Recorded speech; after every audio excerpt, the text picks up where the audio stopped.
오늘 함께 보실 하나님의 말씀은 에스더 4장 12절에서 17절 말씀입니다.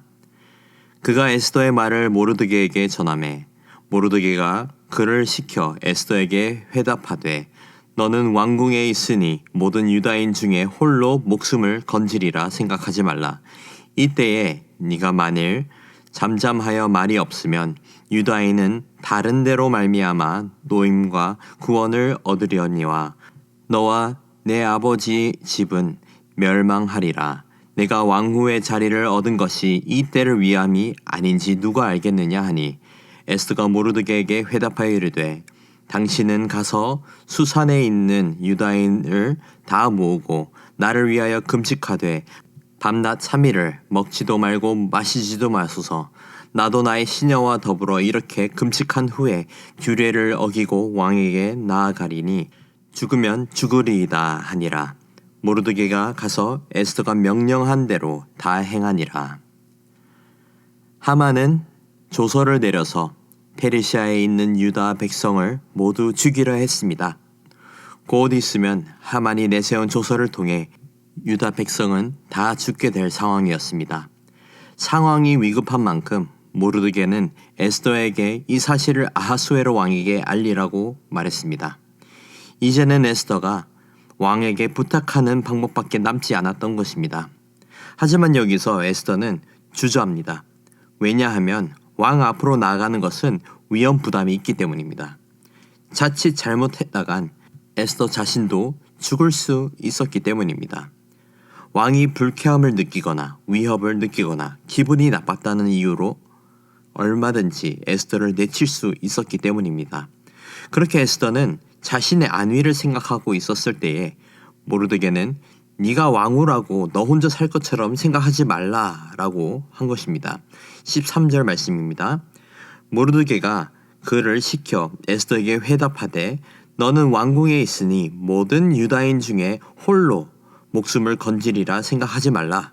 그리고 모르드게는 이어서 만약 네가 하지 않으면 하나님께서 다른 사람을 통해 유다 백성을 구원하신다라고 했습니다. 다시 말해서 이것은 유다 백성을 구원할 기회라는 거였습니다. 하지만 만약 에스더가 나서지 않겠다면 하나님께서 다른 사람을 통해서도 충분히 구원하실 수 있다는 거였습니다. 14절입니다. 이때에 네가 만일 잠잠하여 말이 없으면 유다인은 다른 데로 말미암아 노임과 구원을 얻으려니와 너와 네 아버지 집은 멸망하리라. 네가 왕후의 자리를 얻은 것이 이 때를 위함이 아닌지 누가 알겠느냐 하니 그래서 결국 에스더는 금식을 선포하고 자신도 금식에 들어갔습니다. 그리고 에스더뿐만 아니라 모든 유다 백성과 모르드게도 함께 하나님께 금식하면서 기도합니다. 오늘 본문에서 에스더는 내시 하닥을 통해서 대궐문 앞에 있던 모르드게와 소통을 하고 있었습니다. 그리고 모르드게는 에스더가 올바른 판단을 내리지 못하자 이렇게 얘기한 것이었습니다. 만일 네가 잠잠하여 말이 없으면 유대인들은 다른 데로 가서 구원을 얻을 수 있다. 모르드게의 말은 그의 놀라운 믿음과 확신을 보여주고 있습니다.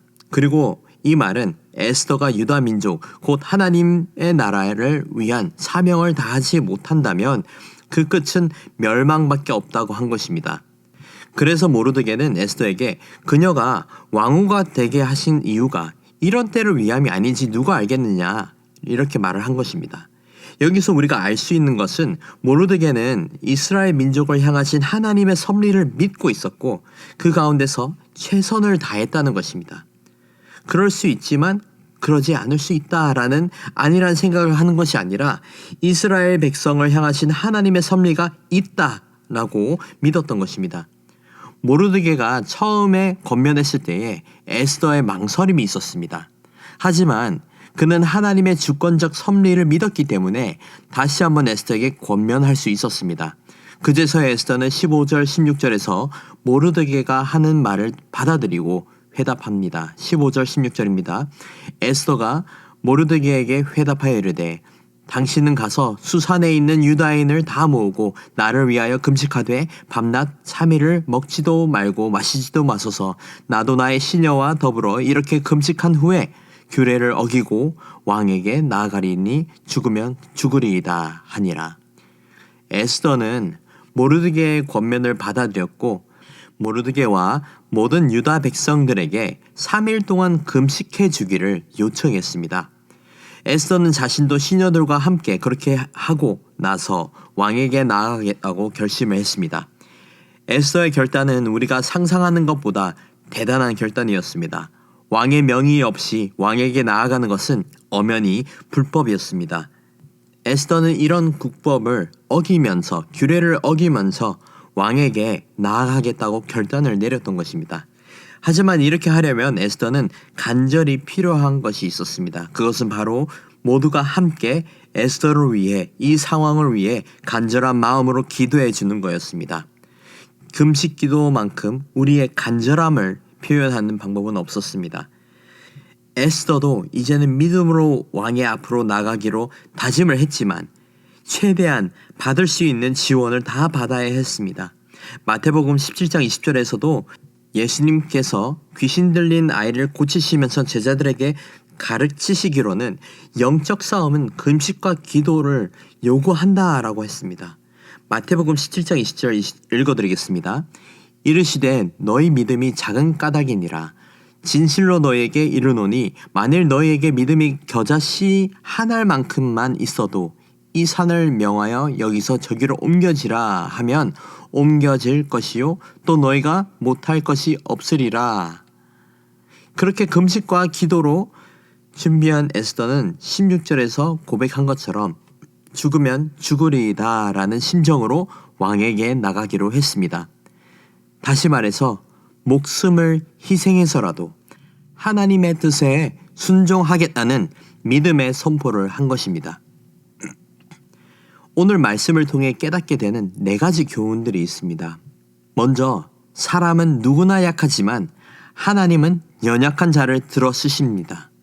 그리고 이 연약함은 헌신자였던 에스더에게도 있었습니다. 하지만 그런 연약함을 떠나서 하나님은 에스더에게 용기를 허락하셨습니다. 두 번째로 위기를 대처하기 위해서는 먼저 기도로 준비해야 합니다. 시편 50편 15절을 보시면 환난 날에 나를 부르라 내가 너를 건지리니 네가 나를 영화롭게 하리라 라고 한 것처럼 에스더와 모르드게와 모든 유다 백성이 주를 부르짖었습니다. 모든 위기를 극복하는 최선의 길은 기도입니다.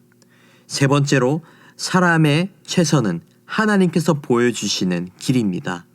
모르드게는 에스더가 왕을 만나서 도움을 구하기로 요청했습니다. 사실상 에스더와 모르드게에게는 왕의 도움을 구하는 선택지밖에 남지 않았습니다. 하지만 그 가운데서도 한 가지 장애물이 있었습니다. 그것은 바로 세상의 질서를 어겨야 할 수도 있다는 현실과 그에 따른 고난의 위험 부담이었습니다. 어떤 선택을 하든지 위험 부담은 있습니다. 에스더는 자신의 생명을 담보로 선택을 한 것입니다. 우리도 삶 속에서 옳은 선택을 해야 하는 상황 속에서도 어려움을 당할 각오를 해야 합니다. 마지막으로 믿음으로 살기 위해 죽으면 죽으리이다의 각오가 필요합니다. 우리가 하나님의 뜻을 이루기 위해서는 나 자신을 하나님께 드려야 합니다. 하나님께 나를 드린다는 것은 나의 생명을 맡긴다는 뜻이고 나의 생명도 죽음도 하나님께서 뜻하신 곳에 쓰임받기로 헌신한다는 뜻입니다. 에스더가 보여준 믿음과 고백이 딱 그렇습니다. 사나 죽으나 주님의 것이니 주님께서 뜻하신 곳에 쓰임받겠습니다. 이런 고백을 한 것입니다. 사랑하는 성도 여러분, 에스더와 모르드게 그리고 모든 유다 민족은 위기에 처해 있었습니다. 유다 민족을 작정하고 죽이고자 하만은 왕의 권위로 조서를 냈고 이제는 유일한 해결책은 왕이 직접 조서를 없애는 것뿐이었습니다. 하지만 왕에게 이러한 부탁을 하기 위해서 에스더는 목숨을 걸어야 했습니다. 하지만 유다 민족의 연합된 기도로 에스더는 믿음으로 용기를 내어 왕에게 가기로 결단을 내렸습니다. 사랑하는 성도 여러분, 에스더도 모르드게도 유다 백성들도 모두 연약한 존재들이었습니다. 하지만 그들을 한 마음으로 연합시키고 함께 주님 앞으로 나아와 금식 기도를 하게 함으로써 하나님의 섭리가 이루어지도록 하셨습니다. 그리고 기도로 하나 된 이스라엘 백성은 하나님께서 보이신 유일한 길을 믿음으로 나아갔습니다. 그리고 그 믿음은 생사결단의 믿음이었고 에스더의 표현으로 죽으면 죽으리이다의 믿음이었습니다. 하나님께서 에스더와 모르드게와 유다 백성을 기도로 부르셨듯이 여기에 모인 한 사람 한 사람을 부르셨을 줄 믿습니다. 각자 부름을 받은 자리가 다르더라도 모두가 기도의 자리로 부름을 받았음을 믿습니다. 이제는 더 나아가 삶의 자리에서 서로를 위해 기도하며 하나님의 섭리를 분별하며 주님의 뜻에 따라 죽으면 죽으리이다의 믿음을 가지고 살아가는 저와 여러분이 되기를 주님의 이름으로 축복합니다. 기도하겠습니다. 하나님 아버지 감사합니다. 주님께서 우리의 왕 되시고 우리의 삶의 주인 되심에 감사드립니다. 오늘 에스더의 고백을 다시 묵상해 보면서 여전히 이스라엘을 사랑하시고 이스라엘을 위해 역사하고 계심을 깨닫게 하심에 감사드립니다. 아버지, 에스더가 연약함으로 순종하기를 망설였던 것처럼 우리도 연약한 존재들입니다. 그러나 연약한 자들을 사용하시는 주님을 의지하며 나아가기를 원합니다. 우리에게 용기를 허락하시고 에스더의 믿음의 고백처럼 죽으면 죽으리이다의 믿음으로 살아가게 하옵소서. 나의 생명과 죽음도 주님 손에 맡겨드리고 주님께서 기뻐하시고 바라시는 섭리를 따라 순종하며 살아가게 하옵소서. 삶으로 돌아갈 때에 오늘 받은 말씀을 붙들고 나아가 선한 싸움을 싸우며 믿음을 지키는 은혜를 허락해 주시옵소서. 감사합니다. 사랑합니다. 이 모든 말씀 살아계신 우리 주 예수 그리스도의 이름으로 기도드립니다. 아멘. 우리 시간 말씀을 붙들고 기도하시면서 기도 제목인 나라와 민족과 한국교회의 부흥을 위해 함께 기도하시겠습니다. 먼저 나라와 민족을 위하여 또 한국교회 지도자들과 한국교회의 부흥을 위해 기도해 주시고 모든 성도가 말씀과 기도로 승리하는 한 주가 될 수 있도록 함께 기도하기를 원합니다. 함께 기도하시겠습니다.